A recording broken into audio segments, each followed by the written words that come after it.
Sir எலெக்ஷனுக்காண்டி இந்த விஷயம் இப்போ பண்ணுறீங்களா சார்? இல்லைங்க, இது ஒரு 1.5 வருஷம் முன்னாடி 2 வருஷம் முன்னாடியே பண்ணிகிட்ருக்கோம். ஸோ இதை இம்ப்ளிமெண்ட் பண்ணுறதுக்கு காரணம் இந்த எலெக்ஷனா சார்? இல்லைங்க, அது அந்தளவுக்கு லேட் பண்ணிட்டாங்க. கவர்மெண்ட் என்ன பண்ணியிருக்காங்கன்னா, ரொம்ப பெர்மிஷன் அதுன்னு சொல்லி ரொம்ப லேட் பண்ணி இப்போ தான் அது முடிகிற அளவுக்கு வந்திருக்கு. ஆல்ரெடி இந்த மாதிரி திட்டத்தை வந்து செஞ்சுட்டேன்னு சொல்லி கணக்கு எழுதிட்டாங்களாம். ஸோ அதனால் கணக்கு எழுதுனால இந்த ப்ராஜெக்ட் வந்து கொடுக்க முடியாதுன்னு சொல்லியிருந்தாங்க. அப்படி அது எப்படிங்க கொடுக்க முடியும், மக்கள் கஷ்டப்படுறாங்கன்னு சொல்லி சண்டை போட்டு கவர்மெண்ட்டை பேசி அதுக்கப்புறம் இந்த ப்ராஜெக்டை லான்ச் பண்ணுற அளவுக்கு பிரச்சனை இருந்துச்சுங்க.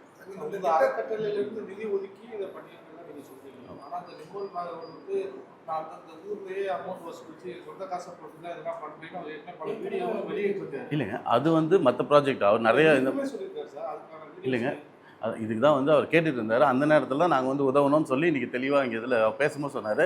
இந்த மாதிரி நிறைய குளங்களை அவர் தூர்வாரி பண்ண அப்படி தான் நாங்கள் ரீல்ஸ் நானும் சொல்லியிருந்தேன். ரீல்ஸ் பார்க்கும்போது தான் இந்த மாதிரி நிறைய விஷயங்கள் அவர் செஞ்சிட்ருக்காரு. செஞ்சிட்ருக்கும் நம்மளும் சேர்ந்து அதுக்காக நிதி உதவி செஞ்சுருக்கோம். அவர் சொல்ற அதே நாராயணன் காவேரி எந்த இடத்துலையுமே உங்களோட அறக்கட்டளையிலிருந்து நிதி வாங்கி பண்ணுறேன்ற வார்த்தையை அவர் சொல்லவே இல்லை.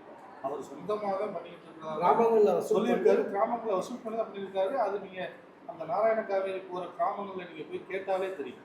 சரி, இப்போ நீங்கள் என்ன சொல்ல வரீங்க? இல்லை, இந்த அறக்கட்டளையிலிருந்து நிதி வாங்கி பண்ணதான் நீங்கள் இந்த நிகழ்ச்சியை நடத்திருக்கீங்க.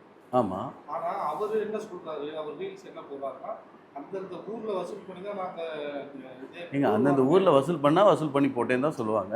நாங்கள் கொடுத்தோன்னு நாங்களும் கொடுத்தோம்லாம் சொல்லுவோம். இல்லை, பண்ணியிருக்காரு அவர். நாங்களும் சொல்கிறோம், அவரும் சொல்கிறோம். அதுக்காக தான் சேர்ந்து நினைச்சு ஒரு விழாவே வைக்கிறோம். இதுக்குள்ளேயும் ஒரு பிரச்சனை உண்டாக்குன்னு பார்த்தீங்கன்னா நீங்கள் இல்லைங்க, அதான் தண்ணி டைம் டிலே தான். பார்த்தீங்கன்னா இப்போ 109 நாளில் முடிக்க வேண்டிய விஷயத்த வந்து பார்த்தீங்கன்னா 2 வருஷம், ஆல்மோஸ்ட் 1.5 வருஷம் 2 வருஷம் எவ்வளோ ஆச்சு? 1.5 வருஷம் ஆயிடுச்சு. இது நீங்கள் அரசாங்கத்தை போய் கேள்வி கேட்பீங்களா? இல்லை கேட்குறேன். நீங்கள் இப்போ கேள்வி கேட்குறீங்க. இந்த கேள்வி கேட்டால் நீங்கள் அரசாங்கத்தை போய் கரெக்டாக இந்த கேள்வி கேட்பீங்களா? இல்லை கேட்குறதுக்கு பதில் சொல்லுங்கள்.